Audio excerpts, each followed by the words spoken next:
नमस्कार फ्रेंड्स, स्वागत है आप सभी का फिर से एक नए लेक्चर के अंदर। ये हमारी प्रेरणा सीरीज का थर्ड लेक्चर है और पिछले 2 लेक्चर को आप लोगों ने बखूबी प्यार दिखाया है।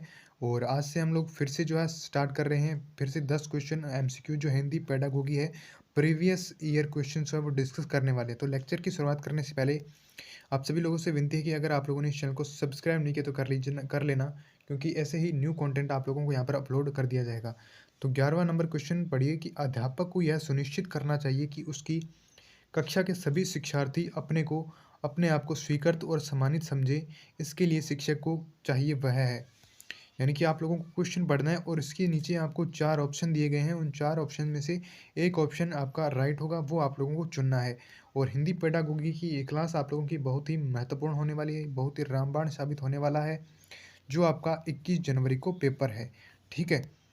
और यहाँ पर देखो, वंचित भूमि पृष्ठभूमि से आने वाले बच्चों का तिरस्कार करें ताकि वे अनुभव करें कि उन्हें अधिक कठोर परिश्रम करना चाहिए। बी ऑप्शन है, उन शिक्षार्थियों का पता लगाया जाए जो अच्छी इंग्लिश बोल सकते हैं और संपन्न घरों से हों, उन्हें आदर्श के रूप में प्रस्तुत करें। सी नंबर ऑप्शन है आपका, अपने शिक्षार्थियों की सामाजिक और सांस्कृतिक पृष्ठभूमि की जानकारी प्राप्त करें और कक्षा में विविध मतों को जो है वो प्रोत्साहित करें। यानी कि सी नंबर आपका यहाँ पर ऑप्शन सही हो जाएगा। आप लोग इस क्वेश्चन को वेरी वेरी इंपॉर्टेंट कर लेना, क्योंकि ऐसे ही क्वेश्चन आप लोगों के एग्जाम में बनते हैं। 12 नंबर क्वेश्चन आप लोग देखिए। सुरेश सामान्य रूप से एक शांत कमरे में अकेले पढ़ना चाहता है, जबकि मदन एक समूह में अपने मित्रों के साथ पढ़ना चाहता है। यह उनके डैश है में विभिन्नता का कारण है। यानी कि अभिक्षमता है, अधिगम शैली है, परावर्तकता स्तर है या मूल्यों का है। तो ये उनकी अलग अलग जो है वो अधिगम शैली है। बी नंबर का ऑप्शन सही हो जाएगा। इसकी बात चलते हैं 13 नंबर क्वेश्चन पे, जो कि आप लोगों के लिए बहुत ही इंपॉर्टेंट होने वाला है। 13 नंबर क्वेश्चन आप लोग यहाँ पर देख सकते हो कि भारत में भाषिक विभिन्नता बहुत है। इस संदर्भ में विशेषकर कक्षा और के प्राथमिक स्तर पर बहुभाषी कक्षाओं के बारे में स्वतः उपयुक्त कथन है। आप लोगों को यहाँ पर 4 ऑप्शन दिए गए हैं। फिर से आप लोगों को 4 ऑप्शन में से एक ऑप्शन को टिक करना है।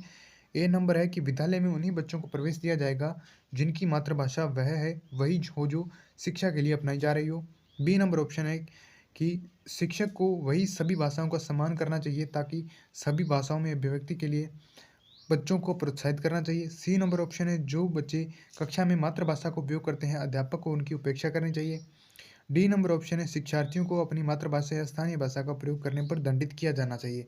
तो इसका ऑप्शन नंबर बी सही हो जाएगा। यहाँ पर आप लोग देख सकते हो, बी नंबर ऑप्शन जो है वो 13वें का राइट आंसर हो जाएगा। इसके बाद में 14 नंबर क्वेश्चन की ओर चलते हैं। 14 नंबर क्वेश्चन में क्या है, प्रकृति पोषण विवाद में प्रकृति से क्या अभिप्राय है। प्रकृति पोषण विवाद में प्रकृति से क्या अभिप्राय है, यहाँ पर आप लोग देख सकते हो। जैविकी है, एक व्यक्ति की मूल वृत्ति, भौतिकी और सामाजिक संसार की जटिल शक्तियाँ, हमारे आसपास का वातावरण। इन 4 ऑप्शन में से आपको कौन सा ऑप्शन नहीं सही लगता है, तो इसका ऑप्शन नंबर ए हो जाएगा। जैविकीय विशिष्टताएं या वंशानुक्रम सूचनाएं जो है इसका राइट आंसर हो जाएगा। इसके बाद में 15 नंबर क्वेश्चन की ओर चलते हैं। जनसंचार माध्यम सामाजिकरण का एक महत्वपूर्ण माध्यम बनता जा रहा है। नीचे दिए गए कथनों में से कौन सा कथन सबसे उपयुक्त होगा। यानी कि सामाजिकरण केवल माता पिता और परिवार के द्वारा किया जाता है। जनसंचार माध्यमों की पहुंच बढ़ रही है और जनसंचार माध्यम अभिवृत्तियों, मूल्यों और विश्वासों को प्रभावित करता है। या सी नंबर ऑप्शन, बच्चे संचार माध्यमों के साथ प्रत्यक्ष रूप से अंतःक्रिया नहीं कर सकते। डी नंबर ऑप्शन है, संचार माध्यम पदार्थों के विज्ञापन और विक्रय के लिए एक अच्छा माध्यम है। यानी कि बी नंबर ऑप्शन आपका सही हो जाएगा कि जनसंचार माध्यमों की पहुंच बढ़ रही है और जनसंचार माध्यम अभिवृत्तियों, मूल्यों और विश्वासों को प्रभावित करता है। इसके बाद में 16 नंबर क्वेश्चन है कि बच्चे किस प्रकार से सीखते हैं। नीचे दिए गए कथनों में से कौन सा एक जो है इस प्रश्न में सही नहीं है।